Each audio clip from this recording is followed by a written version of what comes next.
welcome back to the Film Alchemist podcast, the show where we take the movies we love, break them apart, to find out what gives them their magic. I'm your host, Josh Griffey, joined as always by my friend, co-host, and guy who cut his own tongue out, Alex Dandino. Gotcha. He can still talk. He's still the co-host. There was a lot of weird options for this movie. That's what I settled on. Neither here nor there. I'll take it. That was fun. All right, before today's just exciting, erotic new month that we're playing, maybe? Well, we'll leave that to the listeners. That's for you to decide. Honestly, it's pretty close. Yeah. All we can do is lead the horse to water, as my grandfather used to say, who never had a horse. All right, before today's exciting episode, a little business. Everyone, we are on Patreon. Patreon.com/FilmAlchemistPod. If you have the time and you have the kindness in your heart to support the show, we would appreciate it. That's the best way to do it. Patreon allows shows like us to help grow, to help get a foothold in this busy podcast world. So it's really an important tool for us to use. So if you could be so kind and support patreon.com/filmalchemistpod, it would mean the world to us.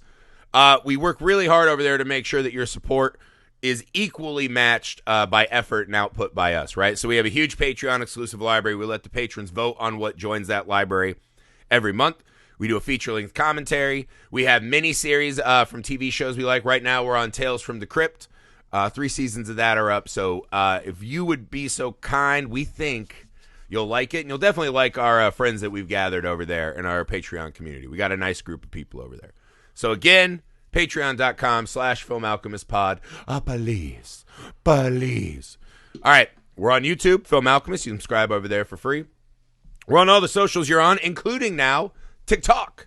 We're on TikTok. We have clips of the show over there.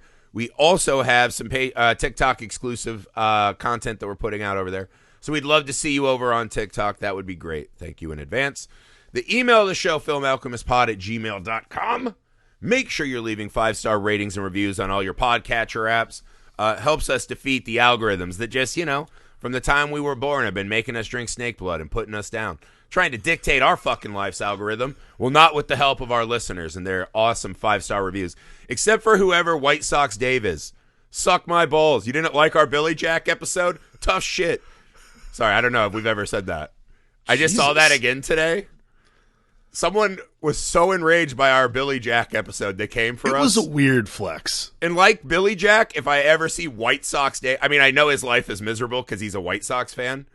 Yeah. There are certain red flags in life that if you like certain things aren't going well for you. If you're a White Sox fan, I mean, I'm sorry. I'm sorry for the life you've led, but I will Billy Jack you in the park. I don't know that I can get my foot that high, but I will tear every tendon in my body to try. It was more just, I think, I was like, wow. Like, the Billy Jack Jack episode fucking was loves so two things, the White Sox and Billy Jack. And now we've come for both of them, bitch. How do you like a 1-star review on your whole life? No, after now I've threatened to karate fight a former listener. Hey, please go to misfitparade.net and check out our movies. White Sox Dave, if you want more shit to review bomb, that's where you find us. God, just petty this morning. You know why I'm petty? This month's theme, I'm very excited for this theme. The pod dances with the devil. This month, we're going to be talking about all movies that prominently feature the greatest villain in movie history. I don't know if Satan or Nazis are the greatest villains in movie history. Probably it's Nazis. The Nazis. Satan's a close second. See, this is but the also trick of they're Satan, sort of though, intertwined. is Satan can be like, well, hey, dude, I get commission on that.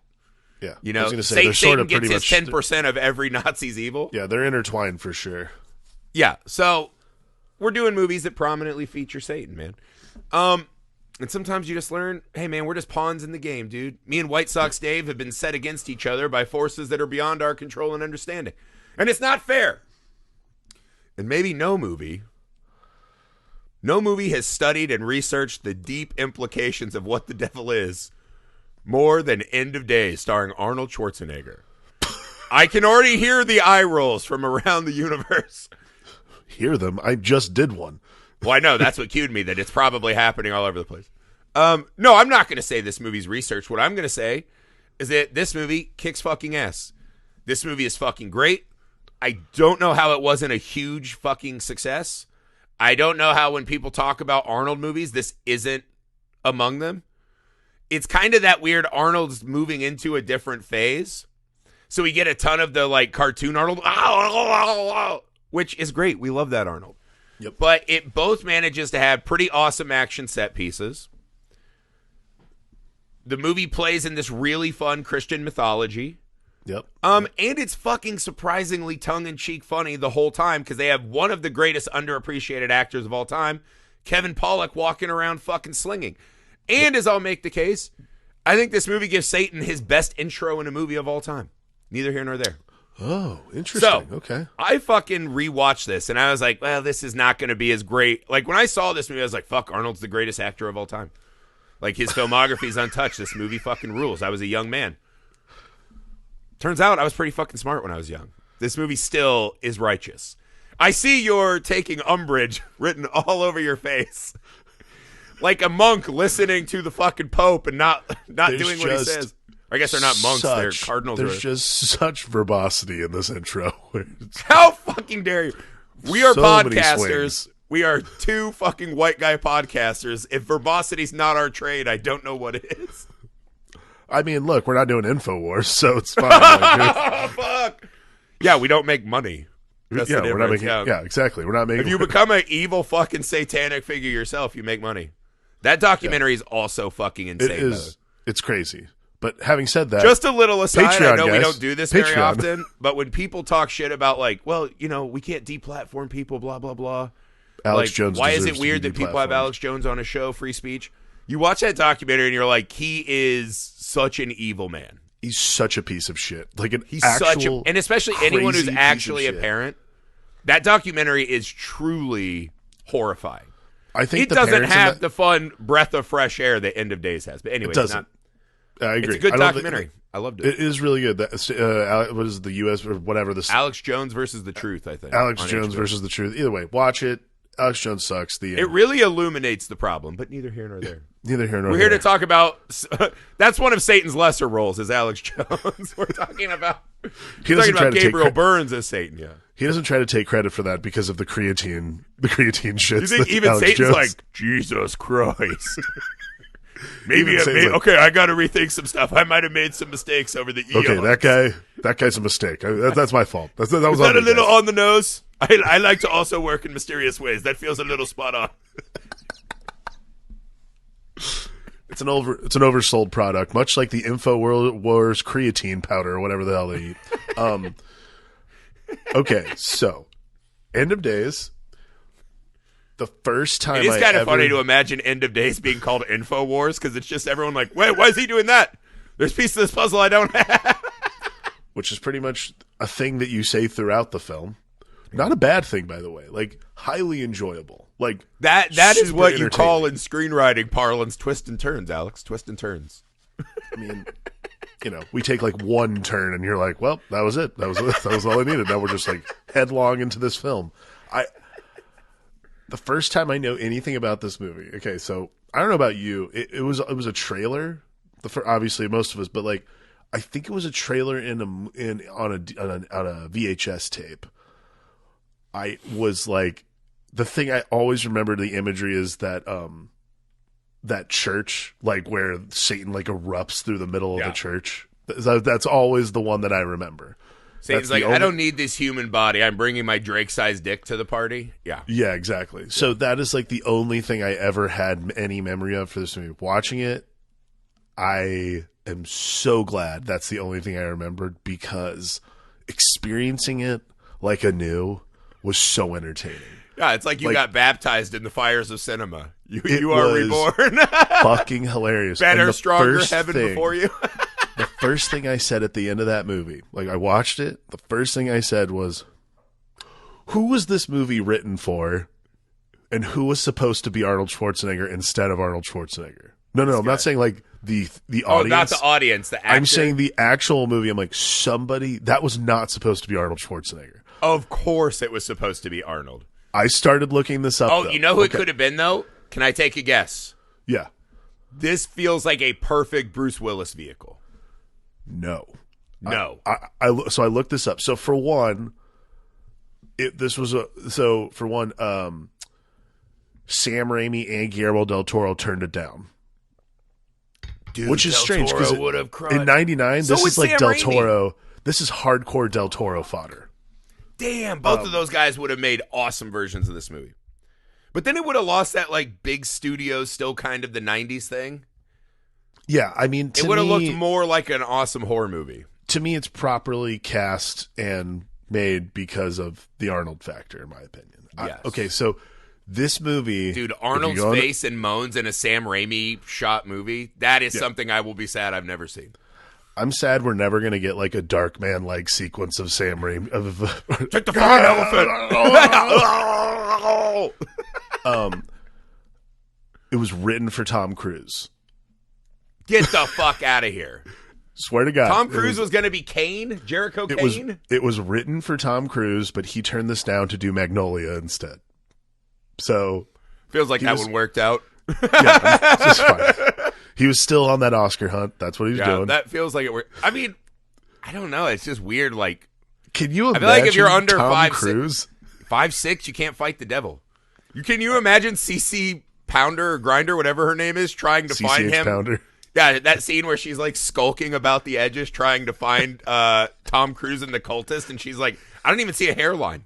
Yeah. No. Tom Cruise can weave right through those little cultists because he's 5'6" without his heels on. I truly and honestly believe, like, Arnold Schwarzenegger was meant to be Jericho Kane, which, by the way, is one of the great actor This movie is 10 times better because it has Arnold than it would have been with Cruise. I think so, too. Like, I actually like... Because this is the thing. This movie exists in this perfect boundary between big-budget action, tongue-in-cheek comedy, and the religious mythology is just... It's almost like a guy in a dorm who's like, yeah, see that poster of Donnie Darko? That's me. Or, hey, see that Grateful Dead poster? That's going to be me. It's there, but I don't think it's... The movie's not trying to really, like, dig... No, I mean, there's no, like, good... deep digs. Like, I mean, it's basically like someone read the Wikipedia for Revelations and they're like, all right, I can do this. Like, this is an easy one. Yeah, like, it's not like it's not flippant as in like they didn't get into it at all, but it never distracts us from the fun action or the tongue-in-cheek comedy. It has the perfect amount of information you need about Revelations and End of Days mythology to make a decent movie. It's fun. And I do think it's important that Arnold Schwarzenegger is this character and literally no one else, because I agree. You can't. The only thing I kept thinking about when I read that Tom Cruise was written for Tom Cruise, I'm like, I would probably have believed that Gabriel Byrne would have snapped that dude's neck in half, and that would have been the end of the movie. Like, it would have been like any confrontation would have ended. It is true though, because Arnold just gets his ass beat by like the fucking herbology teacher from Hogwarts. He gets his ass beat by Gabriel Byrne. So, like, Arnold's physically imposing nature doesn't come into play a lot. Do you think Tom Cruise just almost, he's like, I don't really want to do this movie, but I do want to be dangled from a helicopter like bait? Yeah. The top of this movie starts with Arnold Schwarzenegger getting shot twice in the chest through his bulletproof vest. I would not have believed Tom Cruise's character would have survived that. I'm like, that guy is tiny and weak. Would have died. He just goes flying like he's in Kill Bill. Ah! Yeah, that's it. Like when Austin Powers kicked Mini-Me. It would have been like a Waterworld stunt show level of like flying. You're like, wow, that was the end of that character. Okay. We're not revealing information, right? Everyone knows that Tom Cruise is teeny tiny. Okay. Oh yeah, no, Tom Cruise. I have a lot of friends who worked on the James Corden show, who actually were talking about like he has special shoes he wears when he's on camera. Yeah, he got those DeSantis heels. Yeah, they're like 6-inch lifts. Do you ever see like when DeSantis was going around and like shoe experts were showing you like where his foot was, and they're essentially like man stilettos because he's like, I am 5'10", and it's like, fuck off, dude. Fuck off. You're built like you're a Gimli. Right? You're not a Legolas, you're a Gimli. Accept it. Have someone throw you on the back of their horse and get with life. Just live your life. It's all good. Anywho, Satan. But yeah, the whole movie, again, like underrated cast in this movie. Great cast. Like a really good cast. Really fucking great cast. Absurd names. The first two names that I remember here, besides, Christine's not, anything's right home about. She had a moment. She had a moment at that time, but yeah. Oh no, I meant the name, not the like the names of these characters. So Arnold Schwarzenegger's character's name's Jericho Kane. And then Kevin Pollak, who's like my favorite character in the entire movie, is those characters. Bobby Chicago. I'm like, these names are utterly incredible. Hey, Bobby Chitone!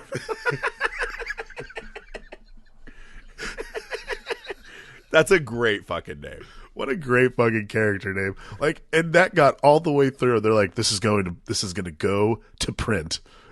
We want people to know he's working class and he doesn't put up with guff like a big city guy.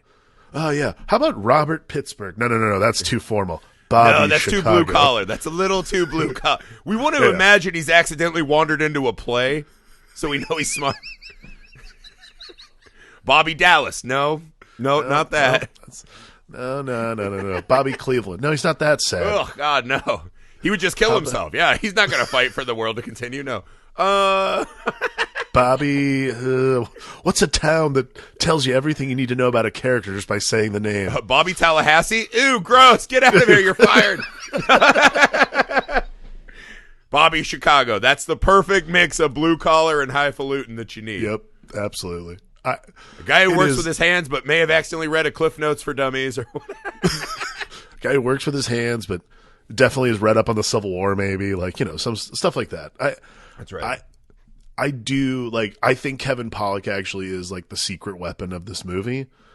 Oh, my God. He's so fucking He's good. so good. The interlude, so, like, when they find the priest, right? Or, like, Arnold's apartment when he's making, like, his disgusting breakfast. But really that interlude when they're in the priest, like, 7 room. Yeah. Watching Kevin Pollak just kind of, like, give Arnold enough fucking rope to walk through that scene. He's guiding him like they're walking to the shack in the Thing through a blizzard, right?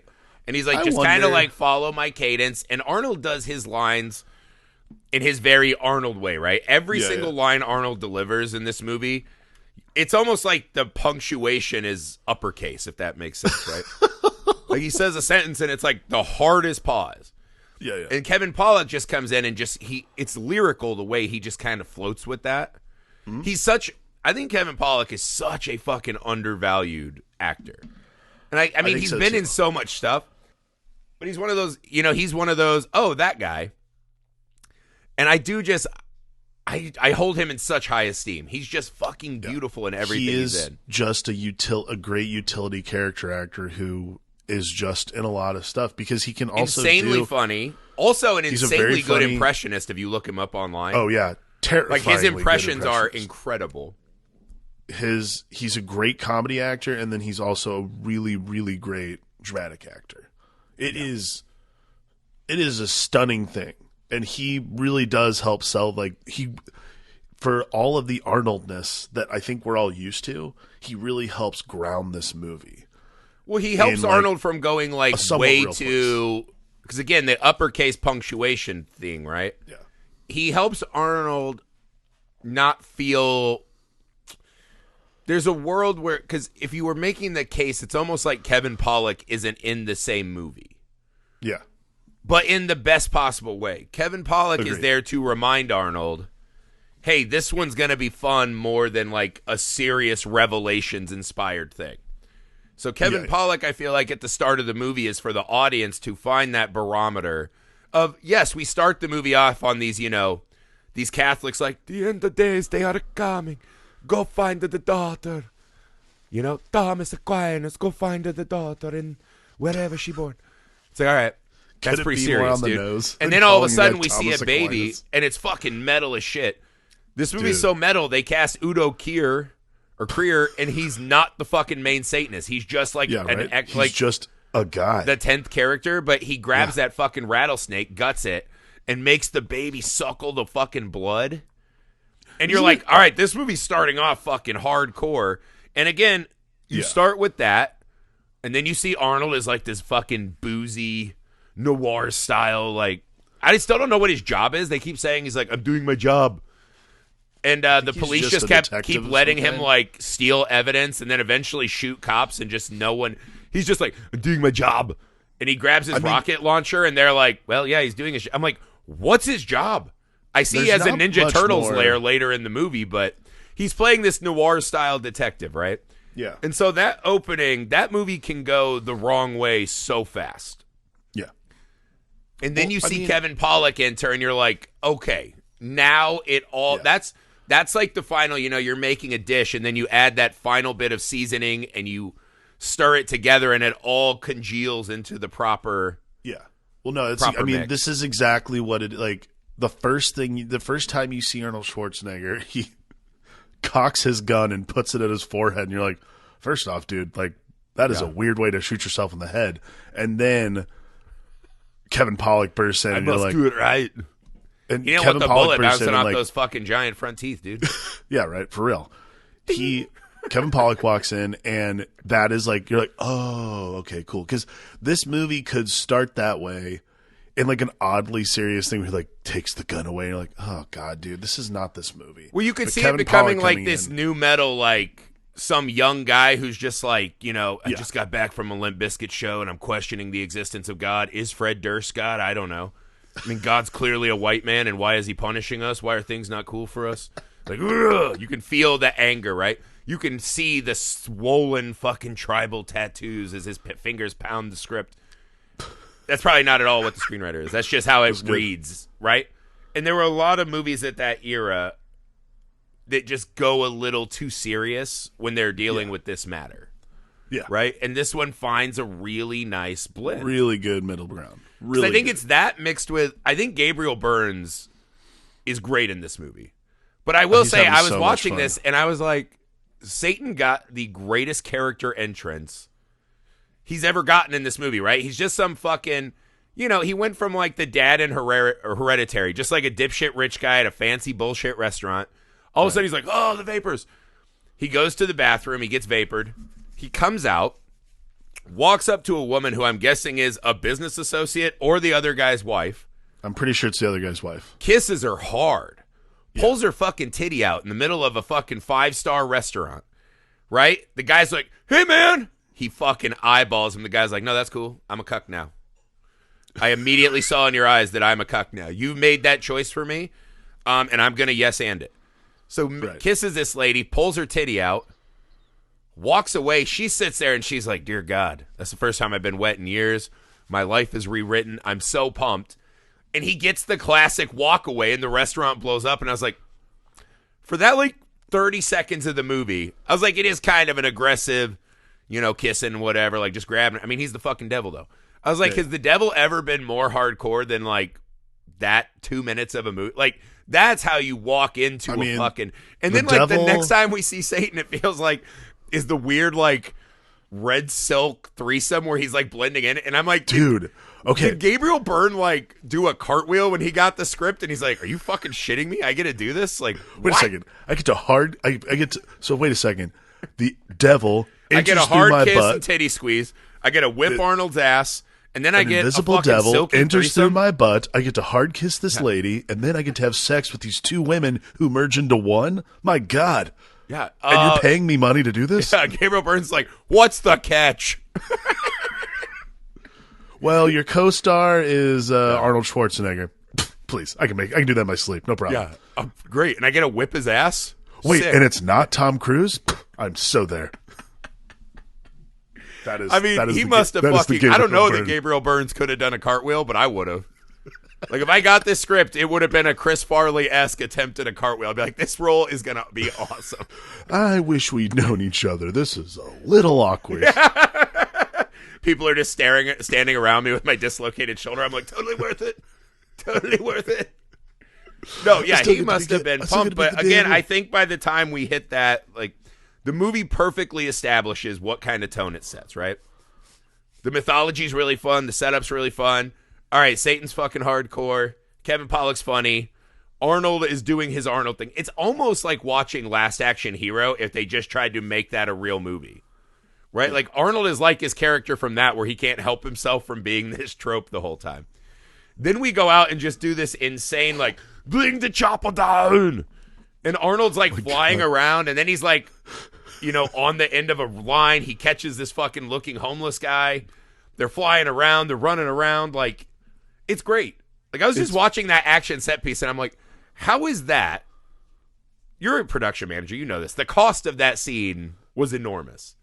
Yeah. And you're like, and again, we're doing this kind of religious detective story, but it's Arnold, and it would have been Tom Cruise, so you got to throw some dangerous stunts in. But you're like, how is that something we're diverting the movie to do? But then you're like, you know what?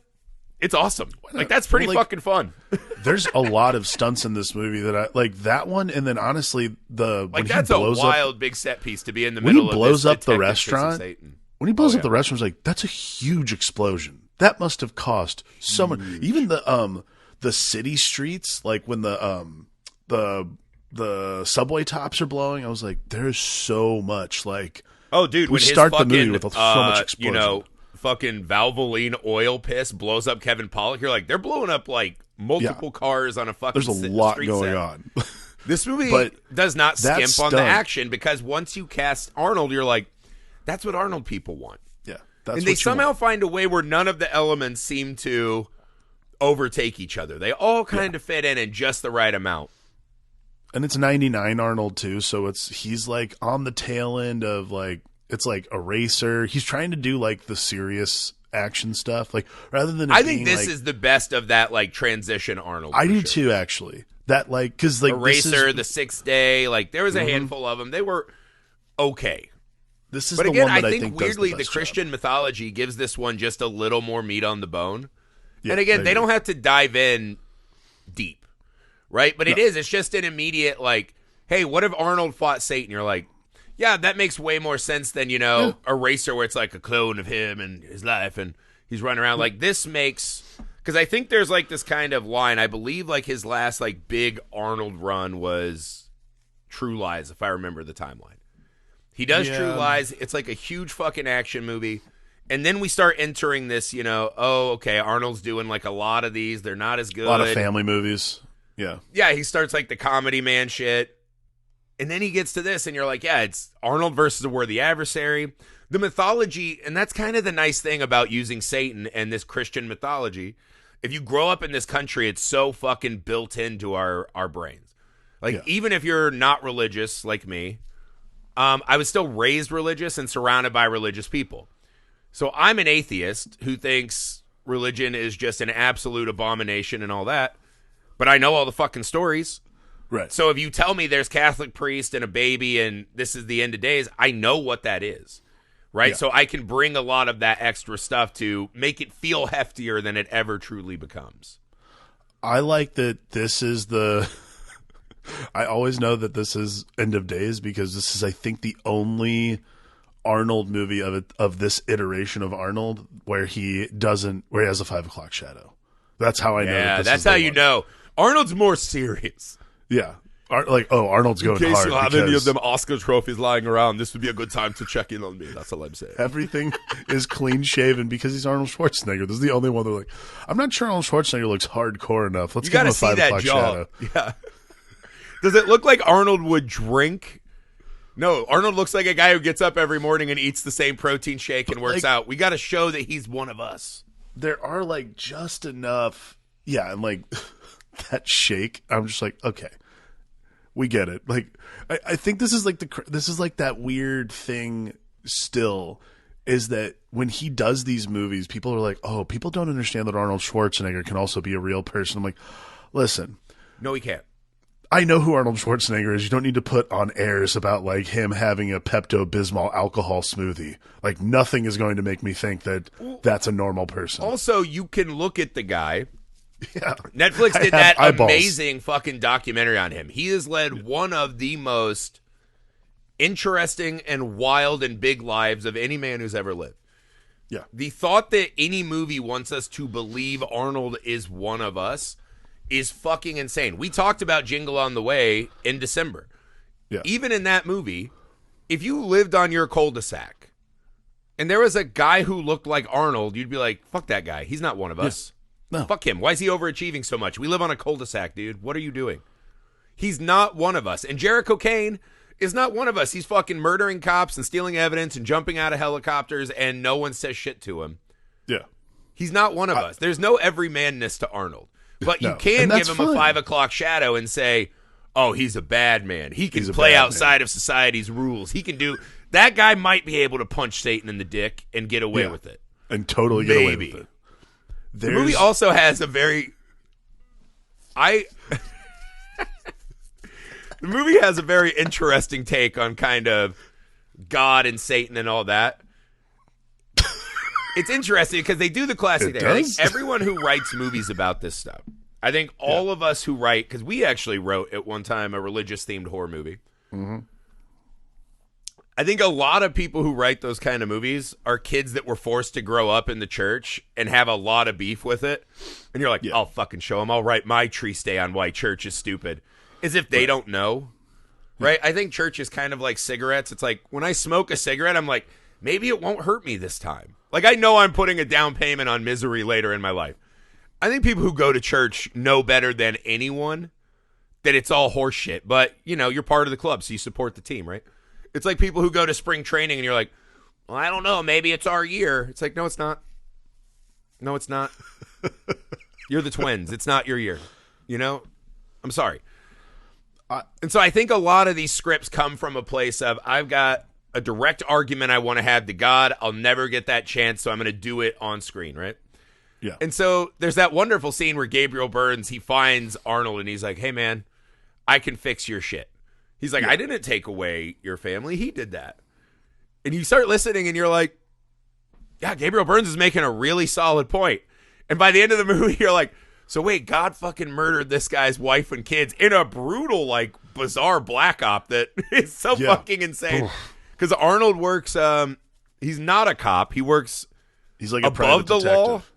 But yeah, he seems like some guy where, like, some drug lord is like, I'm going to send fucking, you know, SEAL Team 8 in to fucking get this guy's wife and kid. And he's like, I was on the case. I wasn't there. It's my fault.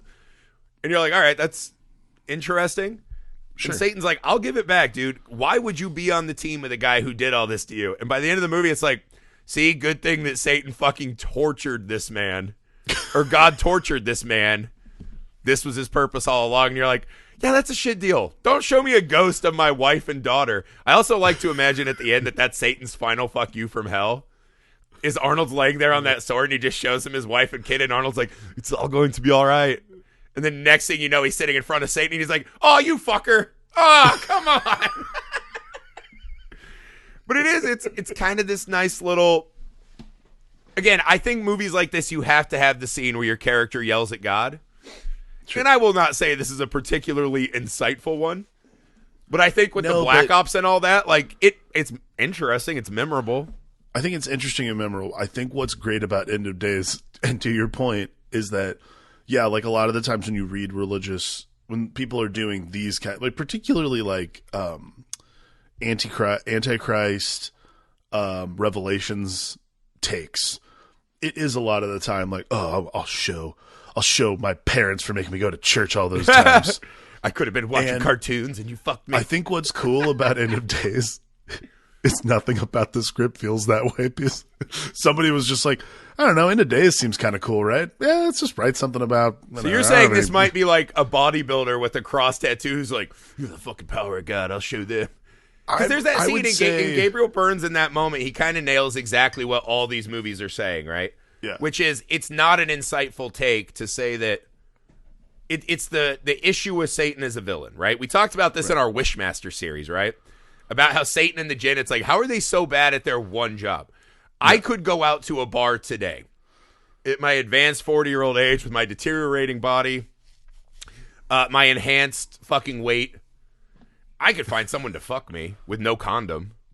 Like, that's not hard. You could hit a couple fucking townie bars and find someone to fuck you with no condom. Like, how has Satan not pulled this off in 2,000 plus years since Jesus was nailed to the cross? Satan hasn't found, like, does Satan just not know that, like, Panama City Beach exists? Satan, all of it, like, they don't have cable in hell, and Satan didn't see an MTV Spring Break? Yeah, I think Satan knows Florida happened, and he was like, I'm good. Satan's too highfalutin to go knock up a fucking person at Spring Break? Like, and so it gets to this point, it's like, yes, God is the ultimate villain of his own story, because if he's omniscient and omnipotent, nothing can happen that he has not foreseen, right? Well, so Satan is the most tortured soul because we're scared of him and he has this task. And Gabriel Burns says that, right? He's got the ultimate fucking PR firm. Everything good, it's him. Everything bad, it's me. And he's right. He's like, no, God killed Arnold's family, not Satan. That's the way the Bible works. And people read it as Satan's like this outside player. Like God just allows Right. you know, like when you're at WrestleMania and all of a sudden like the next guy who's going to be in line for a match comes out and hits a guy in the nuts. And you're like, nope. Because God is Vince McMahon backstage. Right. Well, Jesus Christ. Talk about a guy you don't want to be compared to. Sorry, God. Jesus. That and Alex Sorry, Jones God. at this point. Yeah. My bad. Even I'm ashamed of that one. This one's on me. Although Slip of the technically, tongue. who made God want to shit on people during sex? Or who made Vince McMahon want to do that? God. I think this is a thing that happens. This is a thing that happens a lot All right. of the time in these. If there's one kinds of thing, movies. I'm going to put just a little marker in that moment. So if the show ends, I'm going to know exactly when I killed it. This is how we know that it was canceled. This is why we were canceled. People are like, This you is could good. say God is bullshit all you want. You can't say that God is Vince McMahon. We'd rather he not exist at all. Good God. This is a thing that I think is kind of hard and kind of, like this is why I actually think the Constantine movie with Keanu Reeves is a little more palatable for me. Is because a lot of the time, like the very basic version of Revelations or like Hell on Earth and that kind of thing is this like competition between God and Satan. And I just like never, it seems like such a weird, like, I don't know. It's never seemed from what I understand from when I was a kid growing up with this, like the competition seems very like human story based. Like, well, it's really Satan's never competing with God. He's competing with us. Yeah, like we did the Dogma episode, right? And that whole thing is about how God made this first wave of creations, these angels, the abstracts, whatever.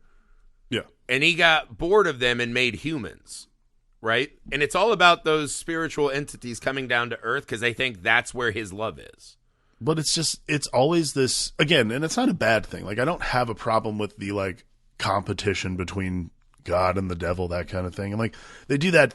Constantine does that thing where they have that conversation, like, what if God and the devil made a wager? They just, like, for the souls of the universe. I'm like, well, that's a really simple and kind of stupid way to put the whole thing. Like, but I'm again, not sure that's the beauty of it. You put Satan in there. Satan is this catch-all, base-level storytelling we get. Sure. Right? And that's fine. I get that. Like, I think that it's more like it's less complicated than that. Like, I'm not sure how to it's the most streamlined thing you can do is say there's Satan. He's the ultimate bad guy, and all he wants to do is put his dick in something, and he'll destroy everything good. Yeah. Right? And again, like it gets back to the point that God is the author of all of Satan's misdeeds, all of our misdeeds, of childhood cancer, of rape. Like, God writes all that shit, right? Everyone who's suffered one of those things, God did that to you. And I think the movie, in one of its rare moments of just calling it like it is, says that. And what I love about this is the more you watch this movie specifically, and as we get into more Satan movies, we'll kind of get into that, right? Yeah. The impetus was something like Late Night for the Devil. We really wanted to talk about that movie. That's like the smallest micro scale, right? What I love about this one is it's this big, and Revelations is a very easy to understand third act for a basic audience. Yeah. Which is everything good in life could be taken away. God gave us all the good stuff and all the bad stuff, but we ignore that. Like, and what it says is that we imagine God now. God is us. God is the fucking guy on his couch who's like, oh, it's fun to watch God and humans battle at this thing, knowing that he'll never win. Revelations is a really good, like you said, it's a really good third act because it is like the it's like, all right, cool. It is the ultimate ticking clock. It's the perfect like Empire into Jedi, which is like some bad shit's gonna happen, but then we're gonna swoop in and fucking take these motherfuckers out. And you're like, okay, then all cool, of a sudden Luke's got his fucking black duds on and is fighting people, and you're like, no. Yeah, and he's like ready to fight. All right, cool, that's metal. Like, I'll take that. Like, and again, like after a really like PG-13 New Testament, you want some fucking harsh metal shit at the end. And you're like, cool, thank you for that. I appreciate it. All of a sudden the rush starts, and it's like, here, pop your edibles now. It's like, let's go. Yeah, there's like a lot of like as soon as Jesus comes back to like Tom Sawyer, and it's like a really like and Satan's like, oh yeah, I'm getting hard now, baby. Ooh. It is I like don't this respect really- a lot of things God did, but whatever he put in Neil Peart's hands, that was his finest work. There is this really. I could do that. I could I could do this like Revelations bit for just hours. But I love it. God is us, and he loves watching Satan in the same way that we as kids liked watching Wile E. Coyote try to catch the Roadrunner. Yeah. And when you think of religion in that context, you're like, I could buy that, right? The way that God gets off on his infinite crimes against humanity. And this movie says, we were created in his image, right? Are you fucking petty? Yeah. Are you jealous? Yeah. Are you full of like fear and smallness? And yeah. Well, so is he, motherfucker. I really like the version of this is why I like Gabriel Byrne. I like the Gabriel Byrne devil in this movie is because I like the version of the devil that's just like having fun, just like fucking around. Yeah. Like, well, there is a hilarious moment in the movie where this kind of all comes together where they beat Arnold's ass and they hang him up. They crucify Arnold, right? Yeah, yeah. And Gabriel Burns, he like takes her to the car, and I'm just like, what the fuck? I was like, where are you taking her? I was like, bend her over in the alley and like, what? You never fucked in an alley? Like taking her to breakfast? What's going on? You got to do this thing. And then the movie goes, now it's New Year's Eve, and I was like, wait, the whole day I just watched wasn't New Year's. Like that was shocking to me.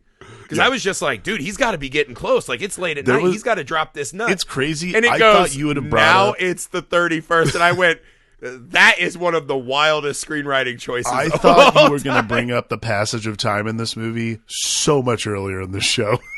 I literally, like, paused. I was like, wait, what the fuck? They're like, it's the day after. And I thought they meant, like, Satan had gone somewhere and we didn't watch him fuck.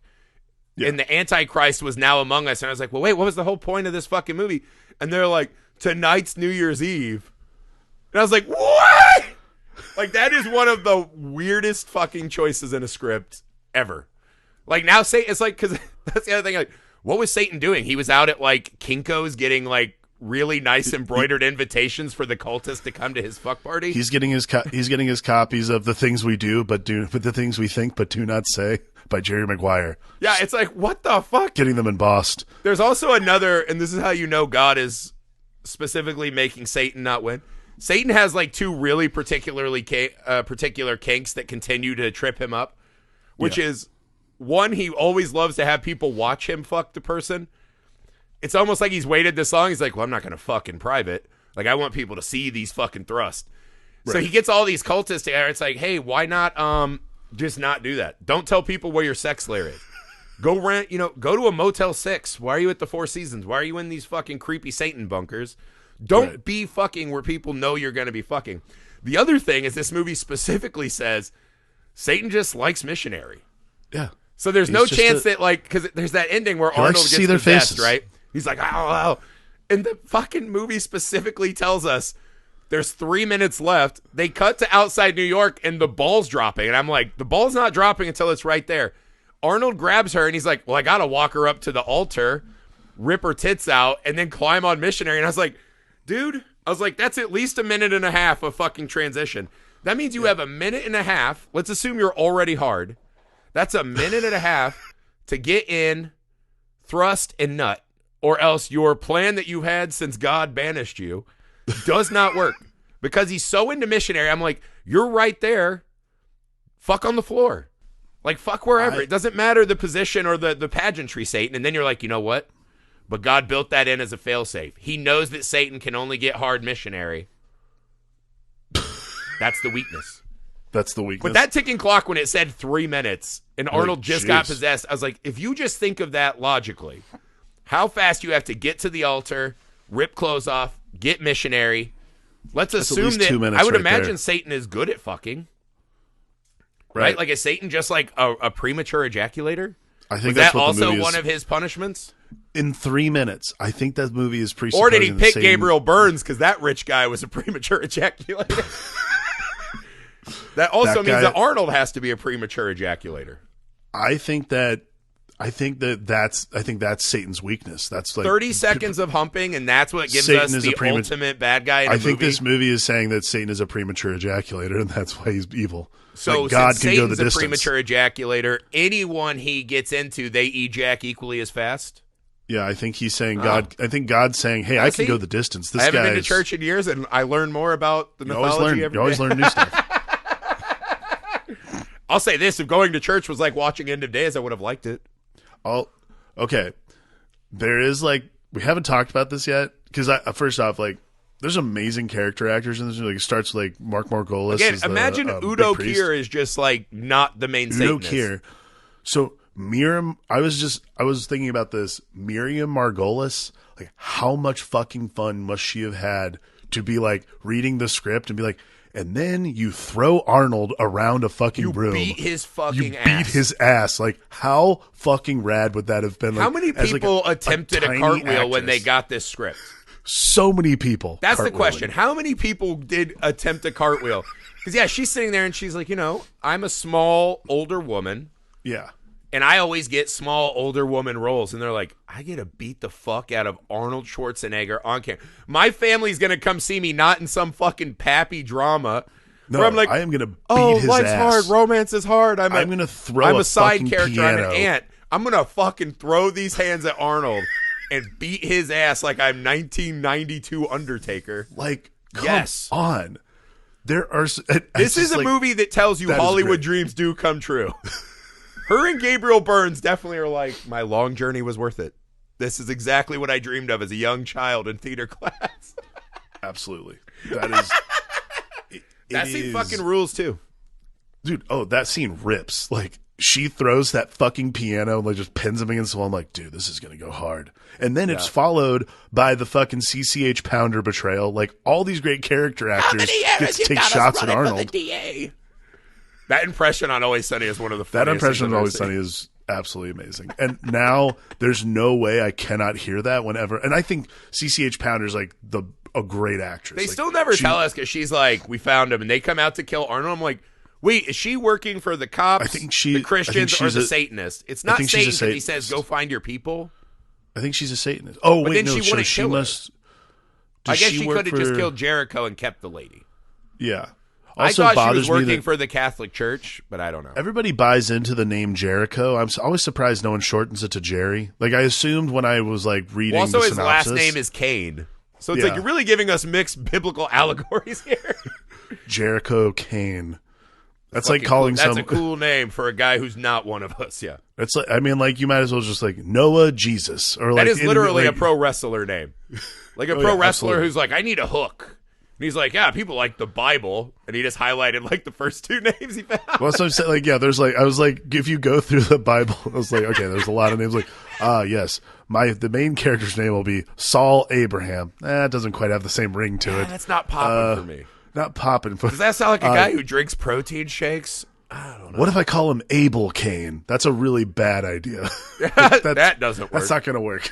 There's only one way that story ends for you, and it's not good. This movie, every character's name, the main character names in this movie are just they're like that. Well, name also, generator. I can't believe they didn't go it. with Job Cain, because this is just like the Job story. Where it's what if God treated you like such shit?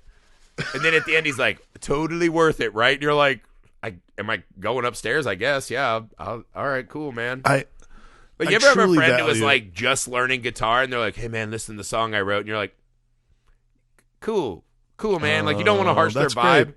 But also you're like, is this something I'm going to have to do a lot?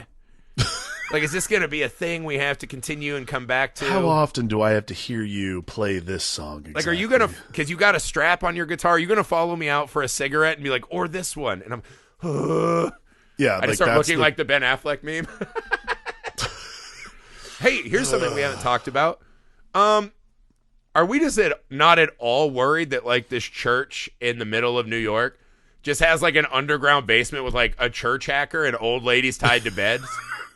Okay, the stigmata thing, the stigmata inception beds. The Catholic weird. Church having an assassin squad. Yeah, you're that's another one of those where I was it kind of parallels the premature ejaculator thing. It's if you think you're doing God's work, maybe you don't have to sit on top of her and do the entire prayer.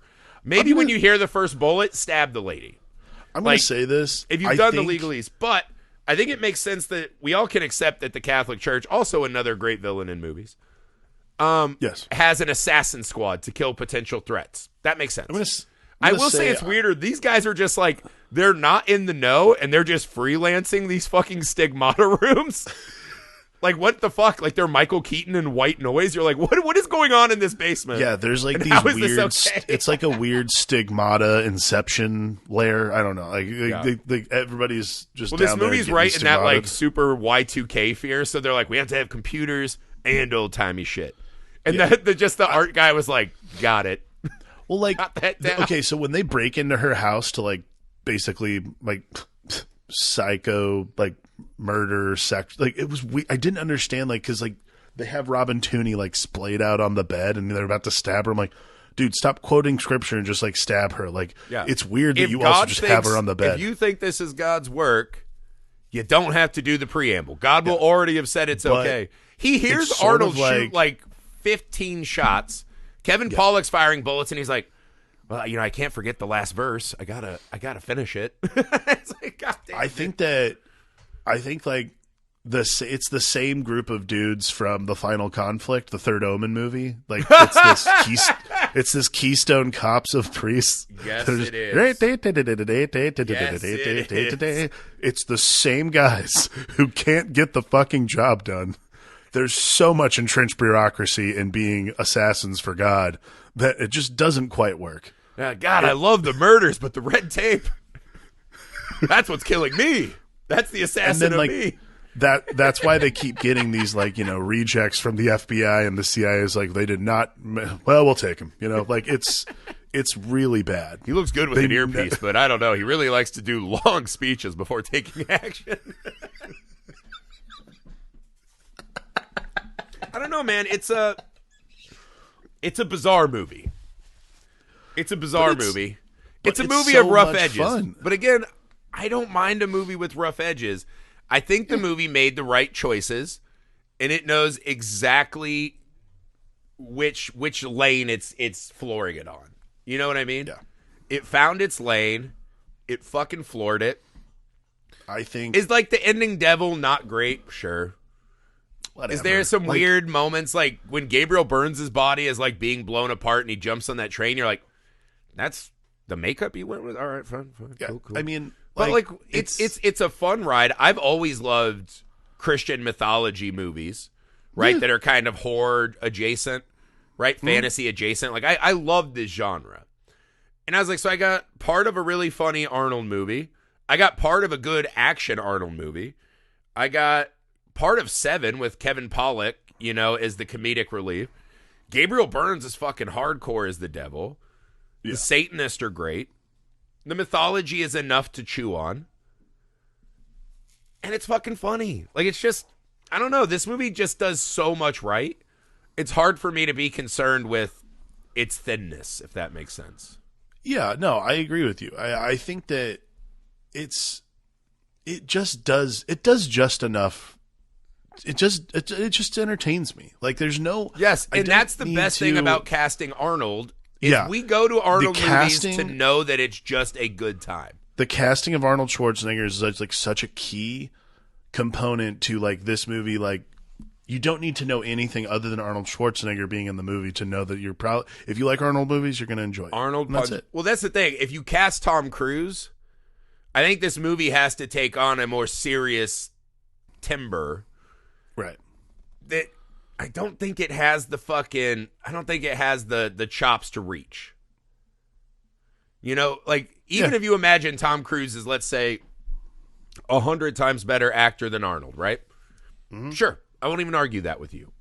The movie itself is not built to be this really intense indictment on God, right?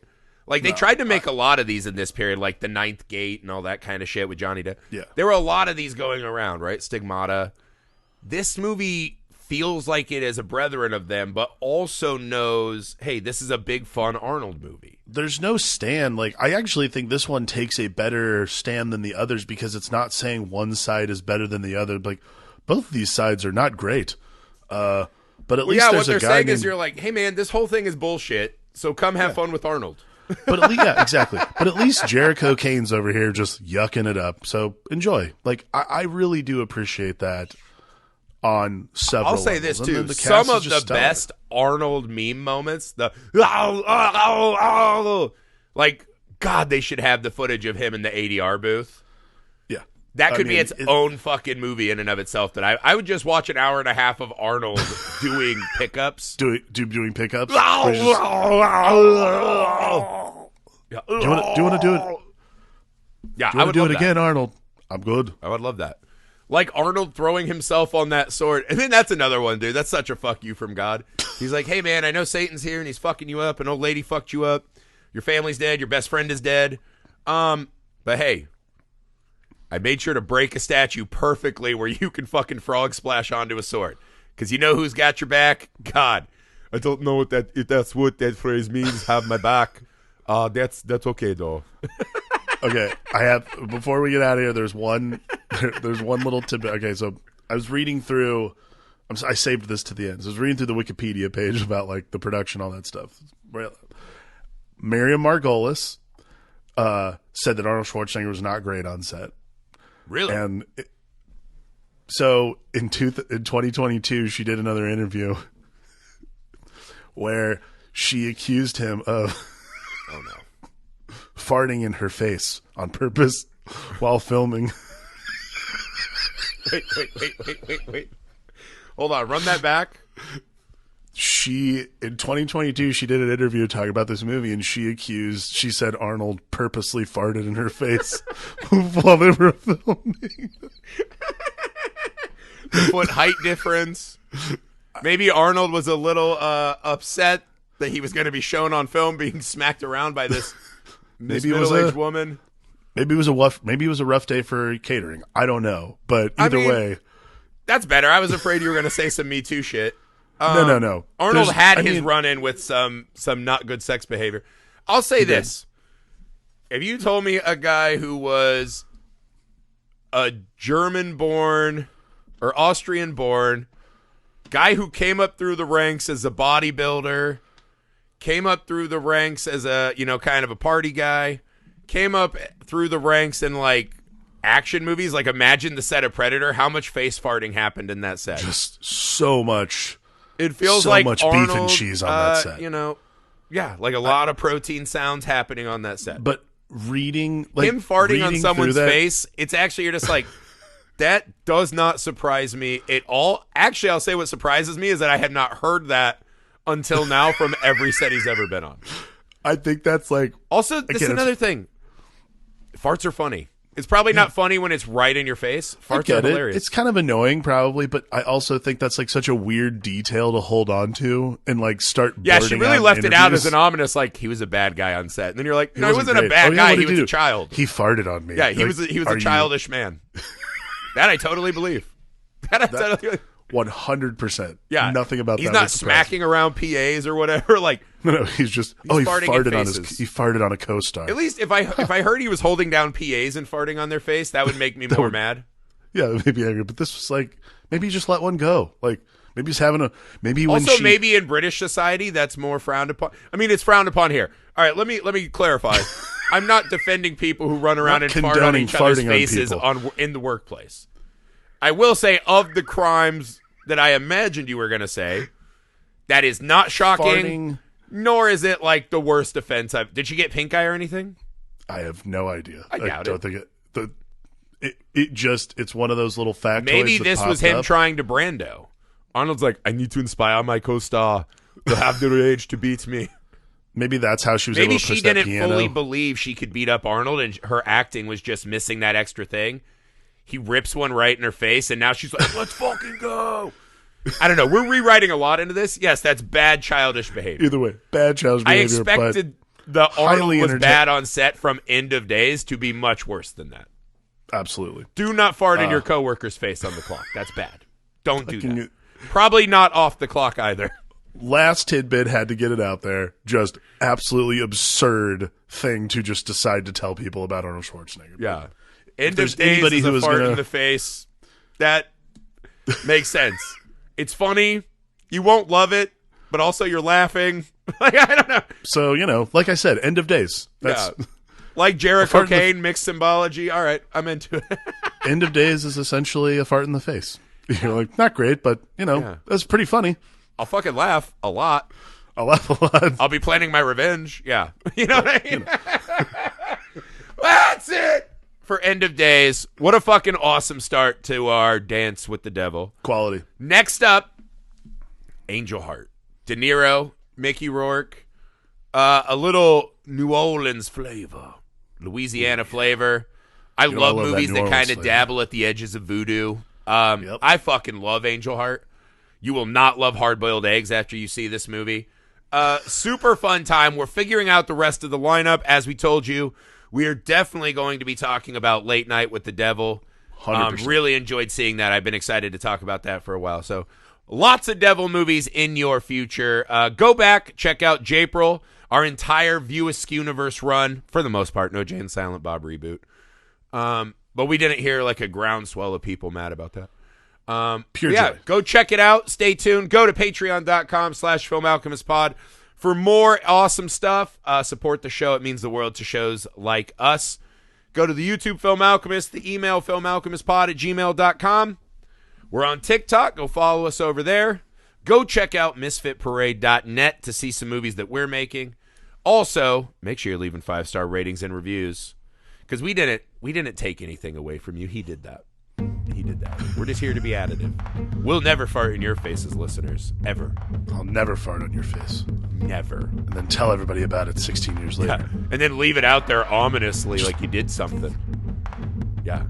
Who also created the butthole that did that to her? God.